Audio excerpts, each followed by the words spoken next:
As a music teacher with more than 30 years of experience and as a person that many years ago fit the definition of child prodigy musician, I'm here to tell you that child prodigy musicians aren't quite as impressive as what most people think.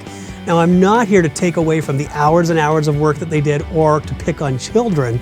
And I'm not saying that it isn't entertaining to watch a 6-year-old play some crazy Mozart piece. It's cool and it's entertaining. What I am going to talk about is why child prodigies typically don't make very good band members, and also what happens to them when they grow up, and some of the struggles they face as they're growing up, and also what we can do to support them. I'm Paul Smith, and we've all went down the YouTube rabbit hole of watching child prodigies play amazing musical pieces. One of the things that most people don't know is that it's pretty well documented that most prodigies in any field typically don't stand out as much as an adult as they did when they were a child. And one of the reasons for this is that when you see a child play some crazy Mozart piece, it's outstanding because it's a child. But when you see an adult playing that same piece of music, it's impressive, but for an entirely different reason. It just doesn't stand out the same way because there's more adults doing it. So the question I wanted to answer for myself for this video is, are these kids that are child prodigies truly great musicians that understand the depths of music, or are they kind of typing out music and copying adult performances? Now, not all child prodigies are the same, and I really get that.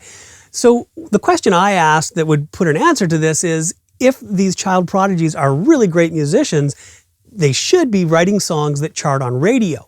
Now, not all child prodigies are going to be writing songs that chart on radio, but I couldn't find one. I couldn't find a single example of a child prodigy that wrote a song that made it into the top 100 charts on radio. I'm not saying it doesn't exist, I'm saying I couldn't find it. And you would think there's a fairly large pool of child prodigies out there at any one time. You'd think there'd be at least a few songs, and quite a few songs, that should chart on radio that they've written. The next question is why don't really big pro bands and record companies invest in these children, help educate them, and surround them with the best writers in the world, and give them great musical experiences so that these kids can grow up to write the best music we've ever heard? The record companies would make millions if they did this, but that isn't the way the world works. What actually happens to most child prodigies is that they grow up to be really great adult musicians, just like the rest of the other adults that finally caught up to them. I can tell you from my own personal experience from when I was sort of in this child prodigy category, and what I see of other child prodigies now on Facebook and YouTube, is that generally the kind of music that's being played is more like a sporting event than it is music with true, genuine emotion that is mature. That kind of maturity takes time, and it's also what makes hit songs. So to be clear, I'm not saying that all child prodigies are playing totally devoid of human emotion. That is something that builds over time. I'm also not saying that they're not entertaining, that they're not cute, and they're not special. They certainly are. What I am saying is that music that's highly technical in nature isn't typically the music that people want to buy. So I've made the case that most child prodigies are playing mostly from this technical perspective. And this is one of the reasons that they don't really fit into bands very well, because of the kind of maturity that it takes to fit in and play for the song instead of one's own technical ability. Not to mention the fact that because there's a child in the band, they automatically upstage all the adults around them. Could you imagine if the Foo Fighters came to town and instead of Taylor Hawkins, they had a 6-year-old drummer that was going to play the show with them? Instantly, the audience would stop listening to the music and they'd watch the child like they're a freak show.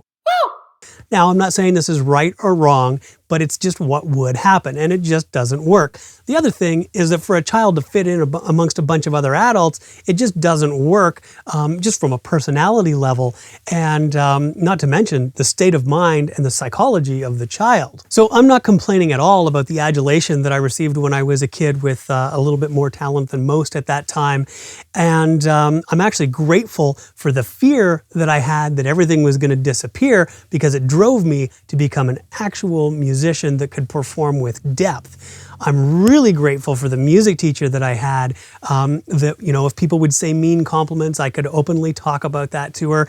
And when people, when my ego would start to grow out of control a little bit from adulation, she would ground me and talk to me about the emotion that needs to be in music and start to show me how to achieve it. So why am I saying that child prodigy musicians aren't that interesting to me? Well, I love it when I see a child that's put the hours in that I know it takes to be able to pull off a really hard technical performance. But with child prodigies, The visual is what matters. Before the era of online and YouTube and Facebook, child prodigies were pretty rare to see, but now you see a new one every day in your Facebook feed or on YouTube because there's a lot more than I think people realized.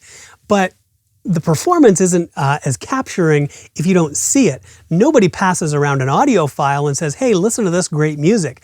If they do, they're going to tell you the age of the performer.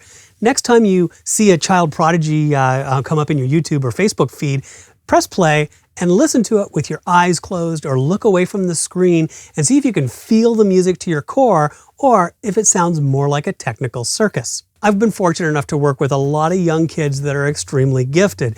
And what I try to focus on with them are the same things that my music teacher focused on with me.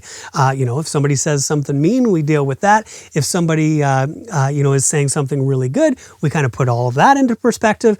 And I really focus on the fundamental emotion in music and trying to drive that home. Now, I do love to see the moments of adulation where they're playing technically, really well and people are in awe. And that's really great to see. But where I start to get alarmed with it is when I see the child wanting to play because of the praise that they're going to get instead of how the music is going to make them feel and make their audience feel. When they start to just play because they're going to expect that everybody's going to say, wow, that's wonderful. I want music to carry them into the rest of their lives instead of those few impressive young years. And driving home the emotion of music is what's going to do that for them. So I'm not saying that child prodigies suck or that they're not good and that they're not actual musicians, but I'm saying that they are developing their skills just like everybody else is. Maybe their technical skills develop faster, but the depth of it typically goes at a fairly similar pace to everybody else. And so it's really kind of important to protect them and not let them get mixed up between technical and the emotional side of music as they're developing their skill. And I think it's the job of professional musicians to mentor these young musicians for the time when the circus act ends and everybody catches up to them. I hope you enjoyed this, and please like and subscribe. That really does help the channel and I appreciate it a ton. And also I have a PDF that's a free download. The link is in the description and the PDF's on my website and it's called The 5 Pieces of Gear You Won't Regret Buying. Thanks so much.